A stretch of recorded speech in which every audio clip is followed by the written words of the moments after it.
અમદાવાદમાં ભારત વિકાસ પરિષદની શાખાનું ઉદ્ઘાટન કરવામાં આવ્યું છે। ભારત વિકાસ પરિષદની વેજલપુર શાખાનું ઉદ્ઘાટન કરાયું। ધારાસભ્ય અમિતભાઈ ઠાકરની હાજરીમાં આ કાર્યક્રમ યોજાયો। અમિતભાઈ ઠાકરે પરિષદના 5 મંત્રો સમજાવ્યા। અમદાવાદ શહેરના મેયર પણ ઉપસ્થિત રહ્યા। મેયરે રામોલ દુર્ઘટનાના મૃતકોને શ્રદ્ધાંજલિ પાઠવી। પહેલા એટલે ભારત વિકાસ પરિષદનું જામેલું કામ એ 25 વર્ષ પહેલેથી છે। તમે 1475 જેટલા સ્થાયી પ્રોજેક્ટ ની જ્યારે વાત કરતા હો તો એવો સ્થાયી પ્રોજેક્ટ એ અમે સૌથી પહેલા 20-25 વર્ષ પહેલા એ જયદીપ ટાવરના બેઝમેન્ટમાં અમે જોયો હતો અને આ બધા જ સક્ષમ લોકો અમારા છે અને આ બધા લોકો પાસે તમે આગ્રહ કરીને એક સ્થાયી પ્રોજેક્ટ શરૂ કરાવડાવજો। વધુ બોલી શકું એવી સ્થિતિમાં નથી।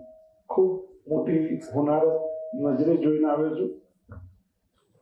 હોનારતનો એક જ ધડાકો ખૂબ મોટી જાનહાનિ થઈ છે અમદાવાદ શહેરમાં, જેની નોંધ વડાપ્રધાનશ્રીએ લીધી છે, મુખ્યમંત્રીશ્રીએ લીધી છે। કોઈ પરિવાર આખો સાફ થઈ ગયું છે, માટે હું ભૂલી શકું એવું છે નહીં।